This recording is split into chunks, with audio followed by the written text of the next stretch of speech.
Hello and welcome to Arunika study. Guys, पिछले video में हम इंडियन रिवर सिस्टम यानी भारतीय नदी प्रणाली का एक सेशन डिस्कस कर चुके थे। आज हम उसी से टॉपिक का दूसरा सेशन डिस्कस करने वाले हैं। ठीक है, तो पहले मैं आप लोगों को ये बता दूं कि इस टॉपिक का पीडीएफ, कंप्लीट पीडीएफ आपको मिल जाएगा हमारे टेलीग्राम चैनल पे। और बहुत ही अच्छे तरीके से पीडीएफ मतलब अच्छे तरीके से बना हुआ रहेगा और आपको बस एक बार रीड कर लेना है।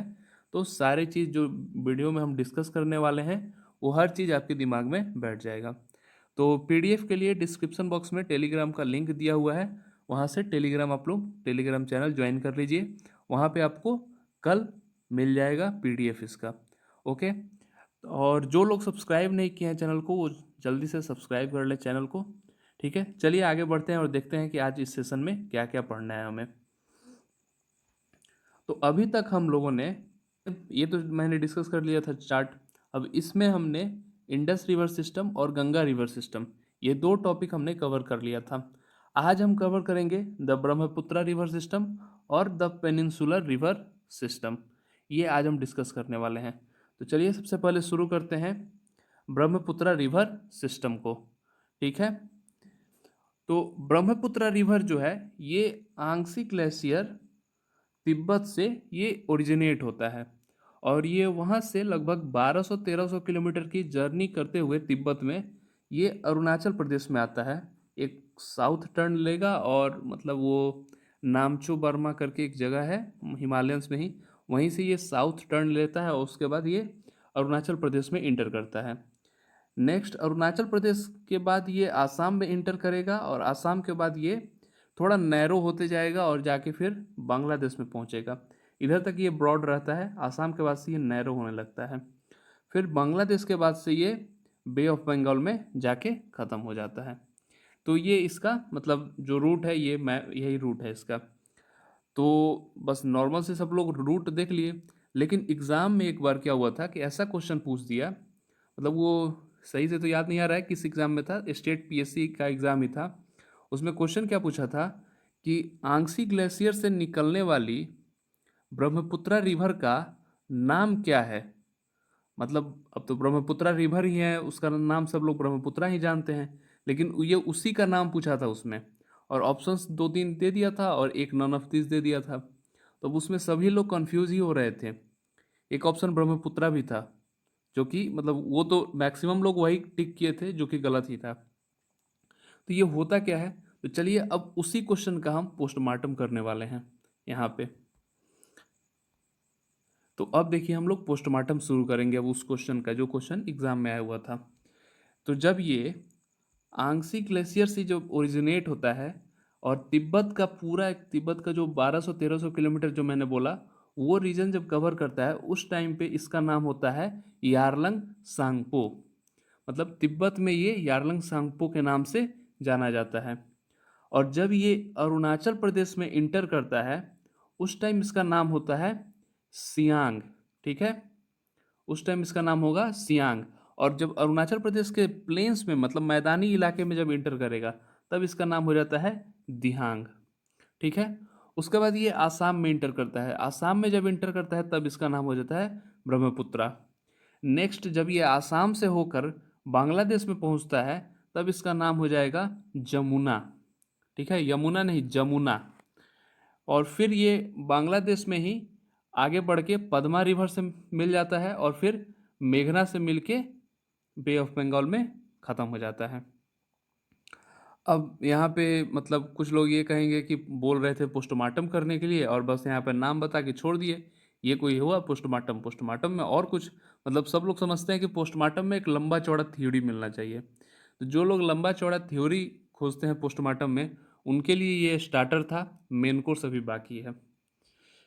तो अभी मैं मतलब मेन कोर्स शुरू करने से पहले एक चीज़ बताऊंगा कि जब गंगा रिवर सिस्टम हम पढ़ रहे थे उस टाइम हमने एक ध्यान दिया था कि जब गंगा बांग्लादेश में इंटर करती है तो उसका नाम पद्मा हो जाता है।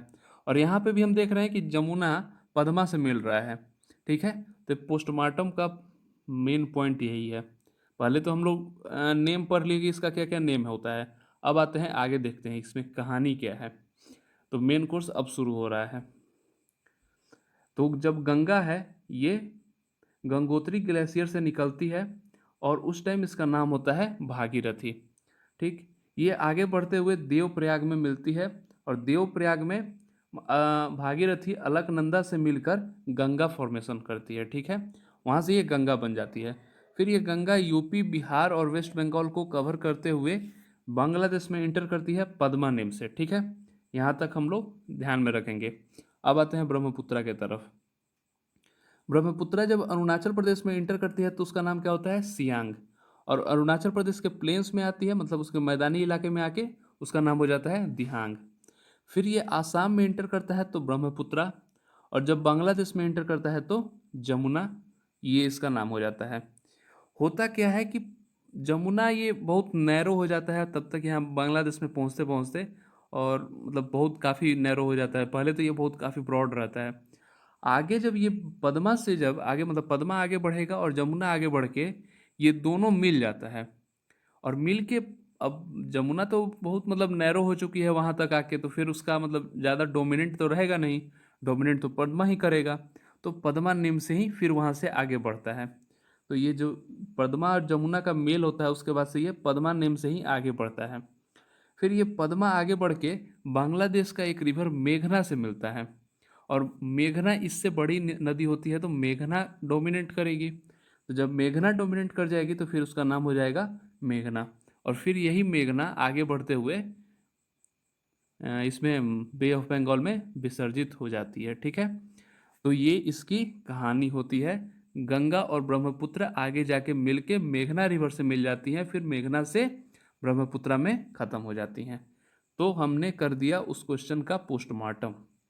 ठीक है, अब चलते हैं आगे, ब्रह्मपुत्र के ट्रिब्यूटरीज को देखते हैं। तो सबसे पहले हम राइट बैंक ट्रिब्यूटरीज देखेंगे, और राइट बैंक ट्रिब्यूटरीज है वो है सुबनसिरी, मानस, तीस्ता, कामेंग और बारनदी। ठीक है, ये 5 ट्रिब्यूटरीज हैं, राइट बैंक ट्रिब्यूटरीज हैं ब्रह्मपुत्र रिवर की। ठीक है, अब इसको याद करने के लिए हमने ट्रिक बना कर लाया है। जैसा आप जानते हैं हम हमेशा ट्रिक लेकर आते हैं। तो ट्रिक है, सुबह मानस ने तीस्ता की मांग भर दी। सबसे पहले मैं ये बोलूँगा कि ट्रिक को सीरियसली ना लीजिएगा, ट्रिक को एज ए ट्रिक ही लीजिए। फन में याद करने के लिए ट्रिक बनाया जाता है, इजीली याद करने के लिए ट्रिक बनाया जाता है। तो ट्रिक को ज़्यादा सीरियसली मत लीजिएगा। ठीक है, तो चलिए ट्रिक डिस्कस करते हैं। सुबह मानस ने तीस्ता की मांग भर दी। तो यहाँ सुबह जो है, सुबह से हो जाएगा सुबनसिरी। ठीक, मानस, मानस से हो जाएगा मानस रिवर। तीस्ता, तीस्ता से तीस्ता रिवर।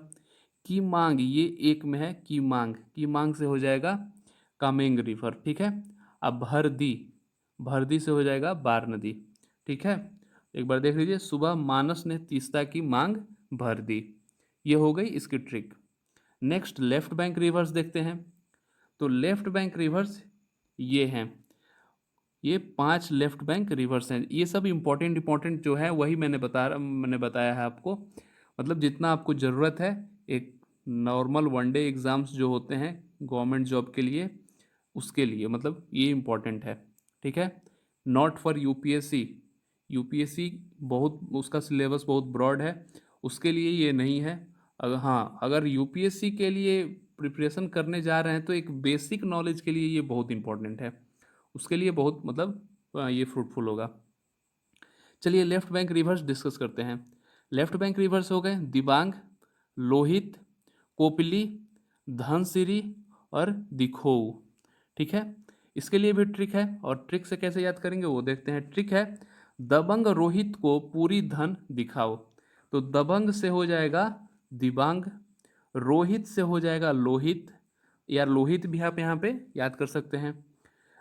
दबंग रोहित को पूरी, को पूरी मतलब यहाँ से दोनों को मिला के बन रहा है कोपिली। ठीक है, फिर धन, धन से हो जाएगा धनसिरी, और दिखाओ, दिखाओ से हो जाएगा दिखो। ठीक है, तो दबंग रोहित को पूरी धन दिखाओ, इससे हमारा ये लेफ्ट बैंक ब्रह्मपुत्रा ट्रिब्यूटरीज याद हो जाएगा। नेक्स्ट आगे बढ़ते हैं और आगे डिस्कस करेंगे पेनिनसुलर रिवर सिस्टम। मतलब जो इंडियन रिवर सिस्टम है मेनली 2 पार्ट में डिवाइड हुआ है, हिमालयन रिवर सिस्टम और पेनिनसुलर रिवर सिस्टम। तो ये सेकंड पार्ट है पेनिनसुलर रिवर सिस्टम। आइए इसमें देखते हैं। पेनिनसुलर रिवर सिस्टम हमने दो पार्ट में डिवाइड किया था। एक था falling in Bay of Bengal और दूसरा था फॉलिंग इन अरेबियन सी। जो falling in Bay of Bengal है उसको हम ईस्ट फ्लोइंग रिवर्स भी बोलते हैं, और जो अरेबियन सी में जो गिरते हैं उनको हम बोलते हैं वेस्ट फ्लोइंग रिवर्स। जो ईस्ट फ्लोइंग रिवर्स होते हैं ये मतलब जहाँ इनका इंट्रेंस होता है ओशन से, मतलब बे ऑफ बंगाल में जहाँ इनका इंट्रेंस होता है वहाँ पे ये डेल्टा फॉर्मेशन करते हैं, ठीक है। वहीं अरेबियन सी में जो इंटर करता है वो सारे रिवर्स इस्च्यूरी फॉर्म करता है, ठीक। तो डेल्टाज और इस्च्यूरी होता क्या है तो वो समझ लेते हैं। एक मतलब आप लोग के लिए मैंने एक ये इमेज बनाया है, इसमें आप ध्यान से समझिएगा कैसे क्या इसमें हो रहा है। ये रिवर इधर से आ रही है, ठीक है, और ये लैंड्स हो गए ये सब। रिवर आगे यहाँ जब आगे बढ़ रही है तो ये मतलब यहाँ पे सेडिमेंटेशन कर रही है ये, मतलब सेडिमेंट से यहाँ पे मतलब क्या कहते हैं रिवर, मतलब ओशन में ही सेडिमेंटेशन, मतलब रॉक्स वॉक्स को एक जगह कलेक्शन उसका बना रही है, और कलेक्शन बना के नैरो नैरो उसमें पासेज अपना बना रही है ओशन में पास करने के लिए। नैरो पासेस देख रहे हैं कितना कम कम जगह बन रहा है। तो ये सेडिमेंटेशन करती है यहाँ पे, तो ये डेल्टाज हो जाते हैं, ठीक। वहीं इस्च्यूरी में देखें तो यहाँ पे कोई सेडिमेंटेशन नहीं होता है, रिवर आई और सीधे ओशन में जाके सीधे सी में जाके मिल गई, कोई कुछ नहीं यहाँ पे सेडिमेंटेशन होता है, ठीक है। तो ये इस्च्यूरी हो गया। अब यहाँ पे सेडिमेंटेशन हो रहा है, यहाँ पे क्यों नहीं हो रहा है? तो यहाँ पे इसलिए नहीं हो रहा है क्योंकि यहाँ जो वेस्ट फ्लोइंग रिवर्स है ये जनरली बहुत हार्ड रॉक्स मतलब से होकर आती है। तो हार्ड रॉक्स में सेडिमेंटेशन मतलब वहाँ से रॉक्स उतना टूटते नहीं है कि जिससे सेडिमेंटेशन आगे जाके हो, ठीक है। तो इसलिए ये इस्च्यूरी फॉर्म करती है। चलिए आगे अब इस सब रिवर्स को देखते हैं, कौन सा रिवर वेस्ट फ्लोइंग है और कौन सा रिवर ईस्ट फ्लोइंग है, ठीक। तो सबसे पहले हम देखेंगे कि बे ऑफ बंगाल में गिरने वाली कौन कौन सी नदियां हैं। तो बे ऑफ बंगाल में तो मुख्य रूप से आपको चार याद रखना जरूरी है, लेकिन एग्जाम के पॉइंट से कुछ और भी हैं जिनको हमें याद रखना जरूरी है क्योंकि वो सब भी कभी कभार पूछ चुका है एग्जाम में। तो सबसे पहले है वैगाई, दूसरा है सुवर्ण रेखा, तीसरा है कावेरी, चौथा है पिन्नार, पांचवा महानदी, छठा गोदावरी, सातवां कृष्णा। ये सात रिवर आपको एकदम याद होने चाहिए। इसमें से चार बहुत इंपॉर्टेंट है, जैसे कावेरी हो गया, महानदी हो गया, गोदावरी हो गया और कृष्णा, ये तो बहुत इंपॉर्टेंट है। चलिए इसको याद करने के लिए जो हमारा ट्रिक है वो देखते हैं। ट्रिक है वासु का पेन महान गॉड कृष्णा के पास था या है, कुछ भी आप लोग याद कर सकते हैं। तो इसमें जो वासु में वा है, वा से हो जाएगा वैगई, सु से हो जाएगा सुवर्ण रेखा, फिर का से हो जाएगा कावेरी, पेन से हो जाएगा पेन्नार, महान से हो जाएगा महानदी, गॉड से गोदावरी और कृष्णा से कृष्णा, ठीक है। तो ये हमारा ट्रिक है, वासु का पेन महान गॉड कृष्णा के पास था, ठीक है। आगे देखते हैं। अब इसमें जो इंपॉर्टेंट रिवर्स है उसके बारे में कुछ जान लेते हैं। तो सबसे पहले महानदी के बारे में देखते हैं। महानदी का जो ओरिजिन है वो सिहावा माउंटेन छत्तीसगढ़ में जो है सिहावा माउंटेन, वहाँ से ये ओरिजिनेट होता है। और इसके इसके बारे में कुछ एक मतलब इम्पोर्टेंट जो पॉइंट है वो ये है कि जो इंडिया का लार्जेस्ट डैम है हीराकुंड डैम, वो इस नदी पे बना हुआ है, ठीक है। नेक्स्ट है गोदावरी। ये महाराष्ट्र में जो वेस्टर्न घाट का जो मतलब जो पार्ट वेस्टर्न घाट का महाराष्ट्र में है उसके ये स्लोप से होके ये ओरिजिनेट होता है गोदावरी, और इसे दक्षिण गंगा के नाम से भी जानते हैं, ठीक है। और ये लार्जेस्ट पेनिनसुलर रिवर भी है, मतलब पेनिनसुलर रिवर में सबसे लंबी नदी, सबसे बड़ी नदी यही है। कृष्णा रिवर के बारे में बात करते हैं। तो ये महाबलेश्वर सह्याद्री हिल्स से ओरिजिनेट होता है जो कि महाराष्ट्र में है, और ये second largest east flowing peninsular river है। मतलब बे ऑफ बंगाल में गिरने वाली रिवर्स क्या है? Peninsular rivers, east flowing peninsular rivers है। तो ये उनमें से सेकेंड लार्जेस्ट है, मतलब फर्स्ट लार्जेस्ट तो गोदावरी हो गया, गोदावरी के बाद कृष्णा। नेक्स्ट है कावेरी। कावेरी ताला कावेरियन इन वेस्टर्न घाट कर्नाटका, ये वहाँ से ओरिजिनेट होता है, इसके बारे में कोई बहुत ज़्यादा इम्पोर्टेंट लाइन नहीं है with respect to this chapter this topic. हाँ, अगर दूसरे टॉपिक की डिस्कस करें तो उसमें इस रिवर की चर्चा होती है और मैंने एक दो टॉपिक्स में इसकी चर्चा की भी है। ठीक है, नेक्स्ट आगे देखते हैं। आगे रिवर फॉलिंग इन अरेबियन सी। ठीक है, इसमें कौन कौन से रिवर हैं? इसमें 5 रिवर आपको बहुत इंपॉर्टेंट मिलेंगे। पहला है नर्मदा, फिर तापी, साबरमती, माही और लूनी रिवर। ठीक है, तो ये 5 रिवर आपको याद रखने हैं जो कि अरेबियन सी में गिरते हैं, पेनिनसुलर रिवर्स। इसको याद करने के लिए जो ट्रिक है वो है नताशा और माही लूनी घूमने गए। माही महेंद्र सिंह धोनी को भी बोलते हैं, तो माही से माही हो गया। अब नताशा में 3 रिवर्स हैं, तो ना से हो जाएगा नर्मदा, ता से हो जाएगा तापी और सा से हो जाएगा साबरमती। और लूनी और माही ये तो सीधा नाम ही है। ठीक है, तो इस ट्रिक से आप याद कर सकते हैं अरेबियन सी रिवर्स वाले को। तो ट्रिक है नताशा और माही लूनी घूमने गए। इसके बारे में कुछ जो इम्पोर्टेंट रिवर्स हैं उसके बारे में कुछ देख लेते हैं। नर्मदा, नर्मदा अमरकंटक पीक जो मध्य प्रदेश में है वहाँ से ओरिजिनेट होता है और ये largest west flowing peninsular river है। मतलब वेस्ट फ्लोइंग रिवर्स जो होती है, जो वेस्ट फ्लोइंग पेनिनसुलर रिवर है उसमें ये सबसे बड़ी नदी है और इसे lifeline of Madhya Pradesh and Gujarat भी बोला जाता है। नेक्स्ट तापी, तापी मुल्ताई जो रीजन है मध्य प्रदेश का वहाँ से ओरिजिनेट होती है और इसे ट्विन और हैंडमेड ऑफ नर्मदा भी बोलते हैं। ठीक है, नेक्स्ट माही, माही विंध्या रेंज जो कि मध्य प्रदेश में है वहाँ से ओरिजिनेट होती है और इसके बारे में कोई बहुत इंपॉर्टेंट और कोई लाइन नहीं है जो कि आपको जानना है। नेक्स्ट साबरमती, साबरमती अरावली हिल्स से ओरिजिनेट होती है जो कि उदयपुर में है राजस्थान में। ठीक है, और वहाँ से ये ओरिजिनेट होके आगे बढ़ते हुए अरेबियन सी में जाके गिर जाती है। नेक्स्ट है लूनी रिवर, लूनी रिवर ये इम्पॉर्टेंट है। इसमें ये इसलिए इम्पोर्टेंट है क्योंकि ये थार डेजर्ट का सबसे बड़ी नदी है, largest river in Thar Desert, इसीलिए ये इम्पोर्टेंट हो गया है। ये कहाँ से ओरिजिनेट होती है? तो ये western slope of Aravalli hills से ओरिजिनेट होती है जो कि अजमेर में है और इसे सागरमती के नाम से भी जाना जाता है और ये थार डेजर्ट की सबसे बड़ी रिवर है। ठीक है, तो ये अरेबियन सी के बारे में हो गया। और आज हमने टॉपिक कौन कौन सा डिस्कस कर लिया? आज हमने ब्रह्मपुत्रा रिवर सिस्टम देखा और पेनिनसुलर रिवर सिस्टम देखा और आज हम इस इंडियन रिवर सिस्टम को करते हैं समाप्त। मतलब आज हमने कर लिया है ये टॉपिक कंप्लीट। ठीक है, अब वीडियो अच्छी लगी होगी तो आप लाइक ज़रूर दबा दीजिए और ज़्यादा अच्छी लगी हो तो शेयर भी कर दीजिए और जो लोग सब्सक्राइब नहीं किए हैं वो सब्सक्राइब कर लें। फिर मिलते हैं अगले वीडियो में कुछ नए टॉपिक के साथ। तब तक के लिए tata bye bye and thank you.